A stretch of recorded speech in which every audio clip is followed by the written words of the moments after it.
pas de problème, hein. Lui il prend bien ses marques. Ma petite Caille. Il est tout chaud là, il est au soleil. En train de regarder dehors ce qui se passe. Regardez-le. Il kiffe se mettre derrière les rideaux. Ah mais là il est en kiffance totale quoi. Vous imaginez même pas.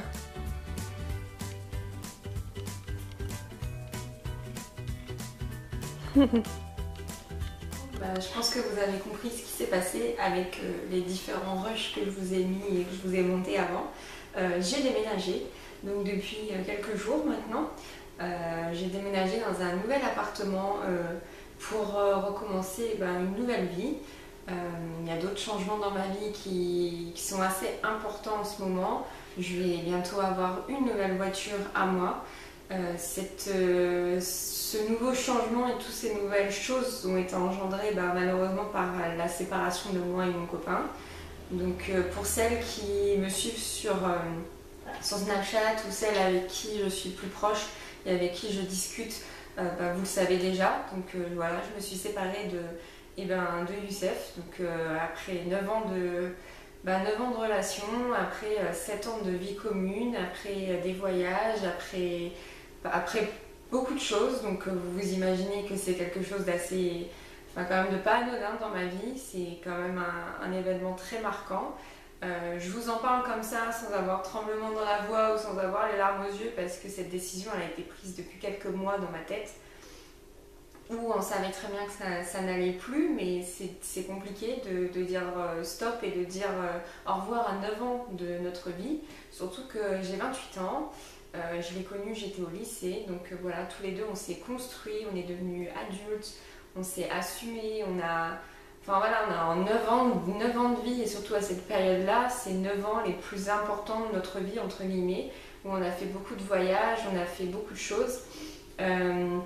C'est pas pour autant qu'on ne se voit plus ou qu'on ne se parle plus, ça reste quand même mon meilleur ami, ça reste une personne avec qui j'ai partagé énormément de choses et on peut pas dire au revoir à ça, c'est pas possible. Je suis pas très d'accord pour les gens qui se séparent et qui ne sont plus du tout en contact. Après ça dépend, bien sûr que ça dépend de plein de choses, ça dépend du contexte, ça dépend et on est tous différents. Mais moi je me vois pas dire non à cette personne, je me vois pas tirer un trait sur Youssef, c'est pas possible. C'est pas possible pour moi, ça reste quelqu'un avec qui j'ai besoin d'échanger, j'ai besoin de lui demander son avis, j'ai besoin de lui montrer des trucs et de lui demander est-ce que ça va, est-ce que ça ira, quoi que ce soit. On a toujours été très bons conseils l'un et l'autre. C'est juste que en tant que couple, ça n'allait plus du tout et notre quotidien était juste catastrophique. On voyait dans le lointain, dans les voyages et tout, c'est quelqu'un avec qui je partage et je partagerai encore beaucoup de choses, mais la vie de couple au quotidien, c'était plus possible. Donc ça sert à rien de s'acharner, de dire allez on continue à vivre ensemble, ça fait 9 ans qu'on est ensemble, on reste un couple et tout. Non, quand ça ne va plus en tant que couple, et ça va plus.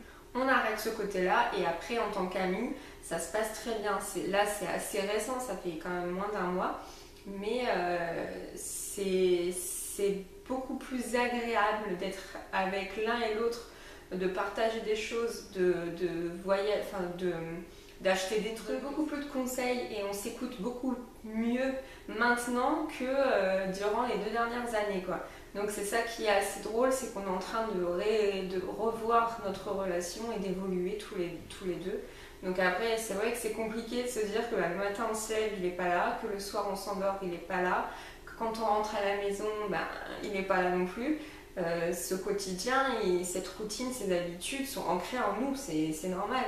Donc ça fait bizarre après d'être seul, d'être vraiment seul et de se dire que quand on sera là, quand on va rentrer tard le soir, il sera pas là, peut-être qu'il aura pas fait à manger, machin. Non, on est tout seul là. Donc après c'est vrai que c'est un autre quotidien. Pour l'instant, je suis dans mon nouvel appartement, il est magnifique. Je pense que je vais vous montrer. J'ai mis des snaps et j'ai mis sur Instagram la photo du carrelage. C'est le carrelage de ma cuisine. L'appartement, il est juste magnifique. Je l'ai visité il y a un moment où j'étais vraiment dans le flou total et je me disais mais je ne sais pas comment ça va perdurer cette relation. On va visiter un appartement, on va voir comme ça. Si j'ai besoin de déménager et de me retrouver seule, je visite des appartements et on verra. J'étais dans l'optique d'acheter. Hein. Donc là je me suis dit bah, c'est pas grave, j'achète pas, je continue de louer. Et en fait j'ai visité cet appart. Et quand je suis rentrée dedans, j'ai fait putain mais c'est tout ce que j'aurais aimé faire dans ma propre maison, dans mon propre appartement.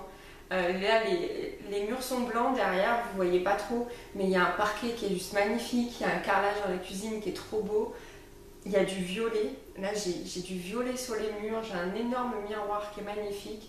Je vous montrerai, c'est des couleurs que je voulais faire.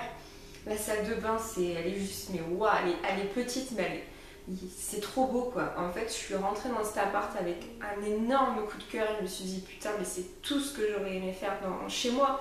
Et donc, du coup, un gros coup de cœur. Et j'ai réussi à avoir cet appartement. J'en ai visité qu'un, j'ai visité que celui-là. Et coup de cœur, et là on se dit, mais c'est un signe quoi. C'est un signe, et du coup, vas-y, prends ton envol et c'est tout quoi. Après, il y a aussi, je voulais une voiture à moi. Là, on avait une voiture à nous deux et je voulais une voiture à moi parce que selon nos horaires, selon ci, selon ça, il fallait voir est-ce que je peux prendre la voiture, non, tu vas en avoir besoin, ça va être chiant, blablabla, blablabla. C'est lui qui avait acheté la voiture. J'avais pas forcément envie de celle-ci, mais bon, après, je me disais, je m'en fous, que j'en ai pas besoin. Pour le peu de fois où j'en ai avoir besoin, c'est tout, tu t'adapteras. Et en fait, pareil, début du mois, de plus en plus, je pensais à avoir ma voiture. Pas forcément parce que je savais qu'on allait se séparer, mais parce que de temps en temps, ça me plaisait de vouloir reprendre la voiture et d'aller à l'autre bout de Montpellier, ou alors d'aller aux alentours de Montpellier. Mais lui, il était parti, ou ci, ou ça, et du coup, je voulais une voiture à moi. Et début mai, j'ai vu une voiture que j'adore, que j'ai eu quand on était à Nancy et que j'ai pas pu profiter parce que je m'étais fait opérer du pied et après on l'a revendue. Et cette voiture est assez rare, donc pareil, je vous la montrerai. Et je me suis dit, bon, c'est tout, cette voiture elle est rare. Donc du coup, qu'est-ce que je vais faire? Est-ce que je vais réussir à la trouver et tout? Avec un putain de cul, il y en avait 3 dans le sud de la France. J'étais en voir une, pardon, très abîmée sur Avignon. Très rayée, très abîmée, qui faisait un bruit bizarre. J'étais pas très confiante, mais j'avais continué quand même à prendre des contacts avec le vendeur. Et le vendeur, il me baladait. Oui, j'ai perdu tel papier, donc il faut que je le refasse. Ah, j'ai perdu le contrôle technique, donc je vais le repasser. J'ai perdu la carte grise, donc je vais voir. En fait, le mec, il me baladait, et du coup, ça a perduré. Au bout d'un moment, je dis, bon, laisse tomber. Tu vois bien qu'il y a trop d'embûches, ça va pas, n'y va pas. Ma soeur jumelle est venue en vacances ici, pareil, c'était le mois dernier, c'était en avril, oui c'était en avril parce qu'on a été voir Bruno Mars, etc. C'était trop bien. Et du coup, pareil, j'en vois une sur Nice. Alors je me dis, bon, on va se faire de toute façon un petit week-end, je vais l'emmener voir Marseille, Nice, Cannes, tout ça. Donc ça coûte rien d'y aller, je vais aller voir la voiture. Et voilà. Donc on fait notre petit week-end, on va voir la voiture, j'arrive devant, pas trop en mauvais état, plutôt jolie et tout. Et là j'ouvre la voiture et je vois tous les plastiques d'abîmés, tout ce qui était plastique c'était enlevé et tout. Je trouvais ça bizarre. Et en fait en regardant, en me penchant, pare-choc un peu rafistolé et tout, et je dis au gars, mais cette voiture, mais qu'est-ce qu'elle a eu? Parce que c'est bizarre qu'une voiture comme ça, où tous les plastiques soient abîmés, qui tiennent plus et tout. Et en fait, le gars, il m'explique à demi-mot que cette voiture a été utilisée pour du go fast, donc pour remonter la drogue du Maroc jusque dans le sud, voire presque jusque Paris, etc. Je dis bon, d'accord. Donc l'embrayage mort, la voiture elle a sûrement été manipulée, pas forcément d'une bonne manière, donc elle a dû en prendre plein la gueule, pauvre voiture. Je me dis bon, c'est tout. Ça, on laisse tomber. 3e voiture, du côté de Saint-Tropez, j'appelle, je tombe sur la maman du monsieur qui la vend et elle me dit, je suis désolée, mais il y a quelqu'un du nord de la France qui va traverser la France ce week-end, pour venir acheter la voiture. Donc je vous dirais en gros que la voiture elle est vendue et que malheureusement la transaction elle n'est pas encore faite, mais la personne va l'acheter. Et là je dis bon, c'est tout. 3 voitures. Les 3 voitures, elles sont soit pourries, soit là elle va être vendue. Je dis bon voilà, c'est tout, c'est pas grave, je comprends. Hein. Si la personne elle venait de Lille, si la personne elle traverse la France, forcément elle va l'acheter la voiture quoi. On ne traverse pas la moitié, enfin on traverse pas la France entière pour dire bon elle est belle, salut. Non, on l'achète. Et donc du coup je dis à la dame, écoutez, prévenez votre fils qu'en tout cas moi je suis là, que si la voiture elle n'est pas vendue, qu'il n'hésite pas à me rappeler. Et c'est tout. Après si elle est vendue, je comprendrai. Cette voiture sur l'annonce, nickel, carrosserie nickel, bien entretenue. La personne elle l'a achetée à la première propriétaire de la voiture qui est une Allemande, une femme allemande blindée d'argent qui a une petite maison sur Saint-Tropez, et cette voiture lui servait uniquement quand elle venait dans sa maison secondaire, sa maison de vacances. Donc cette voiture en fait elle roulait 2 fois par an quoi. Donc je me suis dit c'est tout, si ça se fait ça se fait, si ça se fait pas ça se fait pas quoi. Et donc du coup le week-end se passe et au milieu de la semaine d'après je me dis bon, ça coûte rien d'envoyer un SMS et puis on verra bien. Donc j'envoie un SMS et la personne me rappelle en me disant la transaction ne s'est pas faite, la personne n'était pas super sérieuse, il allait venir mais il fallait remonter la moitié de la France pour faire la transaction elle allait pas être super sérieuse. Ah tiens, Swift qui fait ses pattes, ça faisait longtemps. Donc du coup il me dit si vous êtes toujours partante, moi il n'y a pas de problème, vous venez voir la voiture et on en reparle. La personne n'est pas du tout pressée à vendre la voiture, donc je me dis pourquoi pas.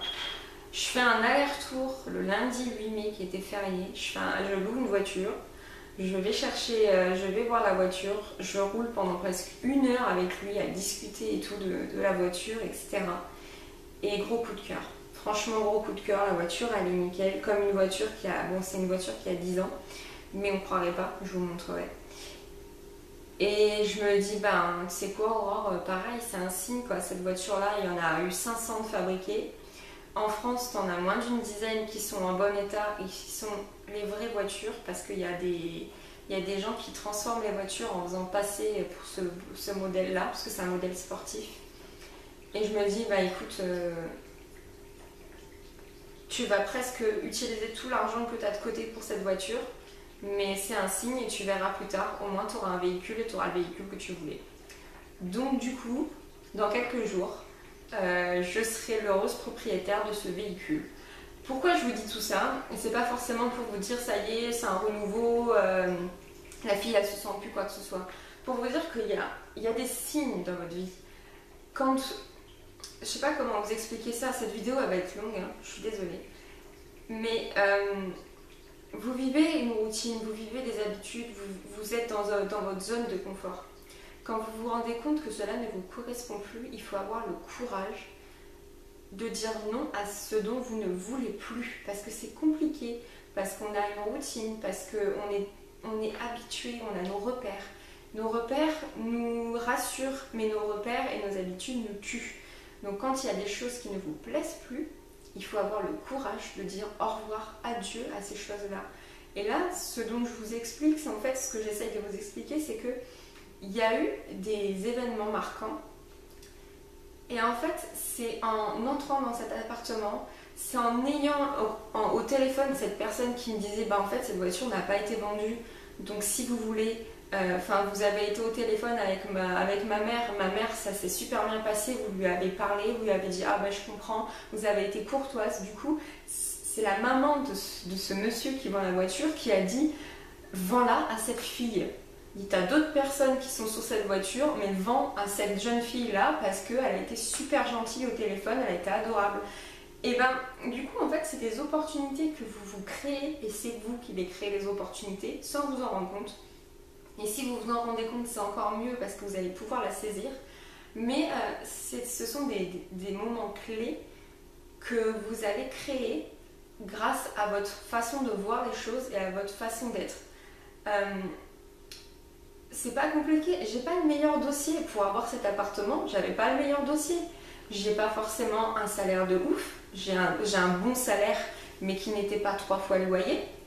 Euh, j'ai une situation assez spéciale avec mon ancien appartement. Donc là, ils m'ont demandé, par exemple, ils m'ont demandé 3 quittances de loyer. Je leur ai dit, bah écoutez, vous allez avoir des récépissés de séquestration de loyer parce que je suis en brise-brouille avec mes anciens propriétaires et agences immobilières.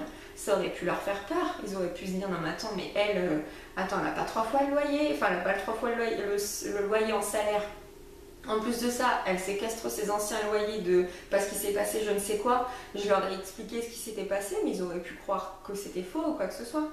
Et c'est vrai que j'avais pas un dossier j'avais pas le dossier idéal. Après, je suis en CDI depuis un moment. Je travaille sur Montpellier depuis un moment dans la même entreprise.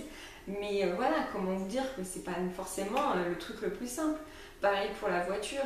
Je suis sur une banque sur internet, ING Direct. On ne peut pas sortir, en plus de ça, le monsieur il ne veut pas un chèque de banque, il veut du liquide. Je ne peux pas sortir une somme d'argent comme ça aussi facilement. Il faut appeler ING Direct. Il faut leur expliquer que ce que vous avez de côté, il faut le mettre sur le compte chèque, enfin le compte courant, et qu'après sur le compte courant, il va falloir que je sorte une grosse somme d'argent avec ma carte bleue. C'est pas non plus les trucs les plus classiques non plus. Il aurait pu prendre quelqu'un d'autre qui avait une banque physique. J'aurais pu y aller, demander directement, sortez-moi tant en cash. Ça aurait pu se passer plus simplement. Et vous voyez, malgré qu'il y ait des choses un peu moins classiques, les gens vous font confiance parce que, de un, vous savez leur parler, leur dire dans quelle situation vous êtes, être très gentille et arrangeante. Enfin, au bout d'un moment, ok, j'ai le comportement qu'il faut avec ces gens-là et j'ai toujours été quelqu'un de social et j'essaye toujours de m'expliquer un maximum, mais ces opportunités, c'est vous qui les créez. Je sais pas comment dire, c'est assez. Vous avez un chemin de vie et de moment il y a des portes qui apparaissent et c'est à vous de l'ouvrir la porte. Ok, ça va pas être simple, mais c'est à vous de l'ouvrir. Donc c'est ça en fait le message de ce que je vous explique depuis tout à l'heure, c'est que si votre quotidien, si votre vie ne vous correspond plus, au bout d'un moment, le temps passe et le temps passe très vite. J'ai eu 28 ans. Il faut au bout d'un moment se dire non, c'est pas ce que je veux, c'est pas la vie que je veux, c'est pas le quotidien que je veux arrêter de subir ma vie, je veux la vivre réellement et profiter réellement des choses. Donc là, à ce moment-là, il faut savoir se poser et se dire c'est plus fait pour moi, il faut que je m'en aille, il faut que je fasse ci, il faut que je fasse ça. Ça va pas être simple, les décisions que je suis en train de prendre et la décision que j'ai prise, c'est pas simple de dire au revoir à quelqu'un avec qui on a passé 9 ans de sa vie. C'est quand même long, 9 ans. Ça n'a pas été 9 ans de pur bonheur, ça je suis consciente, mais c'est quand même une partie de sa vie qui s'en va. Mais au bout d'un moment, que pour moi comme pour lui, parce qu'il ne faut pas penser qu'à soi aussi dans ces cas-là, parce que quand vous ne vivez pas votre vie, forcément, vous en impactez sur les autres, vous en impactez sur votre famille, vous en impactez sur votre entourage, vous en impactez sur votre travail, vous en impactez sur tout. Donc au bout d'un moment, c'est pas que pour soi aussi. Parce qu'on fait subir aux autres la frustration, la souffrance qu'on se fait subir à soi-même. Pardon. Donc du coup, c'est surtout ça, c'est surtout ce message-là, c'est oser affronter ce qui ne va pas, oser dire au revoir à ces choses-là et n'ayez pas peur de vous créer des opportunités et de savoir lire les signes. C'est surtout ça aussi. Il y a beaucoup de signes dans votre vie et souvent on n'y prête pas attention. On se dit ah bah ouais, c'est vrai que ça a été une opportunité, mais je ne l'ai pas saisi parce que si, parce que ça, parce qu'il y a toujours un truc en fait. On est toujours en train de se dire non mais en fait je peux pas faire ça parce qu'il y a ça, il y a ça, il y a ça. Non. Au bout d'un moment c'est pareil, les gens qui... Je l'ai vécu avec mon papa, c'est vrai que c'est compliqué, mais quand on ne peut plus vivre cette vie-là, on arrête tout. Et on va de l'avant. Il faut arrêter de subir enfant, pas enfant, maison, machin truc. Non. Tout est surmontable dans la vie. Même la maladie, même tout est surmontable. Il y a des gens en ce moment qui perdent tout. Qui perdent leur famille, qui perdent leur maison parce qu'ils sont dans un pays en pleine guerre. Je sais que c'est cliché ce que je dis, mais c'est vrai. Mais les gens arrivent à se relever sans problème. Ça va être long. Il va y avoir des conséquences. Mais d'un côté, à la fin, vous vous direz putain, j'ai réussi à le faire. regarde le chemin que j'ai parcouru. Et c'est vraiment ça que j'ai envie de vous dire à travers ce que je suis en train de vivre. Ça va être compliqué. Là pour l'instant je suis dans l'euphorie du nouvel appartement, acheter des rideaux, acheter des trucs, machin. Mais je sais que le côté financier et après la solitude va peut-être me peser. Donc c'est pour ça qu'après il faut sortir, il faut faire des activités, il faut profiter. Et voilà, après on s'adapte à sa nouvelle vie. L'être humain est capable d'une adaptation, mais vous vous rendez même pas compte. On peut s'adapter à tout. On peut s'adapter à des choses. Même moi là je me dis mais putain mais comment j'ai fait pour vivre comme ça? Comment on a fait? Parce que même lui du coup s'est laissé aller. L'appartement dans lequel on était, mais qui aurait pu subir pendant 5 mois de ne pas avoir d'eau chaude? Depuis 2 ans, on n'a pas de chauffage décent, on séquestre nos loyers, l'appartement, il était moisi et tout. Enfin, qui peut subir ça? Nous, parce qu'on était complètement déconnectés, parce que limite on était dans une dépression, dans une déprime ou dans un état d'esprit mais complètement perverti, complètement malsain. On a subi tout ça parce qu'on n'était pas connecté. Au bout d'un moment, il faut être connecté à ce qu'on veut, à connecter à notre vie, à notre état d'esprit. Donc oser vraiment, et après je conclurai parce que sinon je peux parler pendant 3 plombs, mais oser vous dire que ça n'est plus fait pour vous.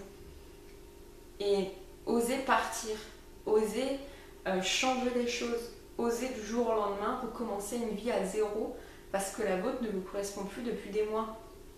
C'est pas mauvais, hein, c'est bien parce que ça vous fait évoluer. Nos envies, nos objectifs quand on a 18 ou 19 ans ne sont plus les mêmes quand on a 25 ou 30 ans et ne seront pas les mêmes quand on aura 40 ans. Donc voilà, de temps en temps, refaire une petite mise à jour, c'est comme les ordinateurs et les portables, hein. On fait une mise à jour et on recommence. Ça n'a rien de malsain. Ça peut être changer une déco, ça peut être déménager, ça peut être changer de travail, ça peut être faire un nouveau sport, ça peut être plein de choses. Osez partir un week-end sans votre mari et vos enfants.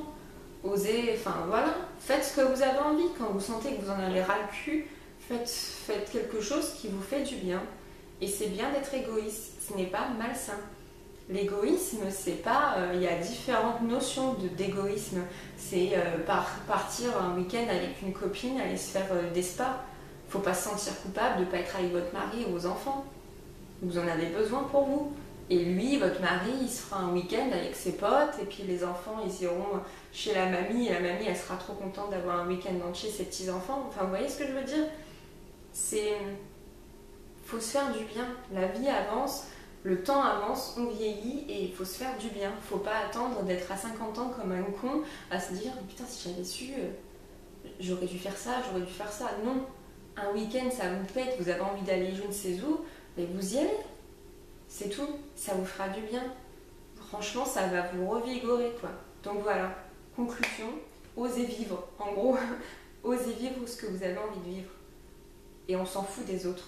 Pensez à votre gueule. Au bout d'un moment, les autres, c'est pas eux qui vont vous faire du bien. Faut pas attendre que le bonheur vienne de l'extérieur. Le bonheur, il est là, et c'est à vous de le faire ressortir. Il est en vous. Écoutez-vous. Voilà, c'est tout. Je vous fais plein de gros bisous. Et je vous dis à très bientôt dans une prochaine vidéo que je vais filmer après. Je vais vous faire une vidéo sur mes petits achats que j'ai fait dernièrement. Je vais vous faire une vidéo aussi sur le sevrage du sucre parce que ça me porte vraiment à cœur parce que c'est vraiment important. Et puis après, il y a d'autres vidéos qui vont suivre, hein, comme d'hab. Je vous fais plein de gros bisous. À bientôt.